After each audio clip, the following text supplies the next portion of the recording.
Hello everyone, আপনারা কিন্তু এখন কিন্তু মেজরে ঢুকলে কিন্তু আপনাদের অ্যাড অপশন কিন্তু ক্লেম অপশন চলে আসছে। আপনারা কিন্তু এখানে কিন্তু সবাই কিন্তু ক্লেম অপশন কিন্তু পেয়ে গেলেন। এখানে আপনারা দেখতে পারবেন যে আপনারা কতগুলো টোকেন কিন্তু এখান থেকে পাইছেন। তো আমরা চেক করার জন্য মেজরে প্রবেশ করব। প্রবেশ করার পর এখানে দেখতে পাচ্ছেন অ্যাডপ নামে একটা অপশন, এখানে ক্লিক করব। এখানে দেখতে পাচ্ছেন 7টা তাদের এলিজিবল ক্রাইটেরিয়া ছিল, এগুলো কমপ্লিট করা কিন্তু বাধ্যতামূলক ছিল এবং অপরকার 2টা কিন্তু বাধ্যতামূলক ছিল না, আমরা কিন্তু কমপ্লিট করি নাই।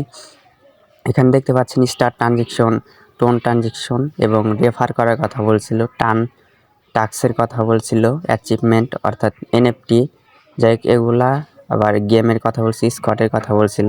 তো আমরা কিন্তু 5টা কমপ্লিট করে কিন্তু আমরা দেখেন আমাদের কিন্তু অ্যাকাউন্টে কিন্তু 2 মিলিয়নের উপরে কিন্তু পয়েন্ট ছিল, মাত্র 1.41 কিন্তু আমরা অ্যাডপ পাইছি, মাত্র একেবারেই কম এটা।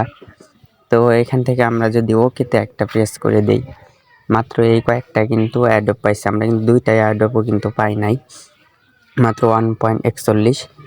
এবং আমরা কিন্তু সেকেন্ড আইডিতেও কিন্তু আমরা কাজ করছিলাম, অনেক অ্যাক্টিভিটি কিন্তু ছিলাম। দেখেন আমার সেকেন্ড আইডির অবস্থা কি। এখানে কিন্তু আমরা কিন্তু অ্যাডপ অপশনে ক্লিক করার পর এখান থেকে দেখাইতেছে নট এলিজিবল। তো এখানে কিন্তু আমাদের অ্যাকাউন্টটা কিন্তু এলিজিবল করে নাই। তো এখানে কিন্তু আমরা কিন্তু সবসময় কিন্তু গেমে কিন্তু প্রবেশ করছিলাম, একবারও কিন্তু আমরা কিন্তু নট এলিজিবল হওয়ার কোনো প্রশ্নই আসে না আর কি। দিনের ভিতরে কিন্তু 3-4 বার করে কিন্তু এই মেজরে কিন্তু আমরা প্রবেশ করছিলাম, তারপরে কিন্তু এখানে কিন্তু নট এলিজিবল করছে, তো দেখতে পাচ্ছেন। তো আমরা এখানে যদি জয়েন চ্যানেলে যদি ক্লিক করি, তাহলে এখান থেকে যদি কিছু বিস্তারিত পাওয়া যায় আপনাদের জানিয়ে দেই।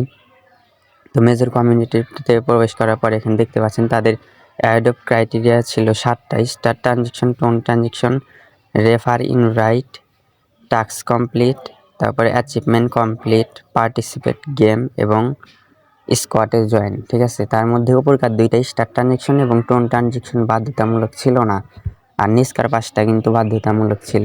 তো এই 5টাও কিন্তু আমরা কিন্তু কমপ্লিট করছিলাম ওই আইডিতেও, তারপরেও কিন্তু আমাদের কিন্তু এলিজিবল করে নাই। আমরা কিন্তু অনেক অ্যাক্টিভ এই অ্যাকাউন্টে ছিলাম, তারপরে কিন্তু আমাদের অ্যাক্টিভ এলিজিবল কিন্তু করে নাই। তো অনেককেই দেখলাম এরকম এলিজিবল করে নাই, এবং এ ব্যাপারে কিন্তু এখনও কিন্তু কোনো ধরনের কিন্তু আপডেট দেওয়া হয় নাই।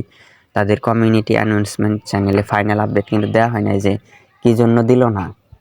তো যদি এরকম কোনো ধরনের আপডেট আসে যে কী জন্য তারা এরকম নট এলিজিবল করলো এতগুলো অ্যাকাউন্ট অ্যাক্টিভ থাকার পরেও, অথবা পরবর্তীতে যদি অ্যাডপ দেয়ও, আমরা কিন্তু জানিয়ে দেব।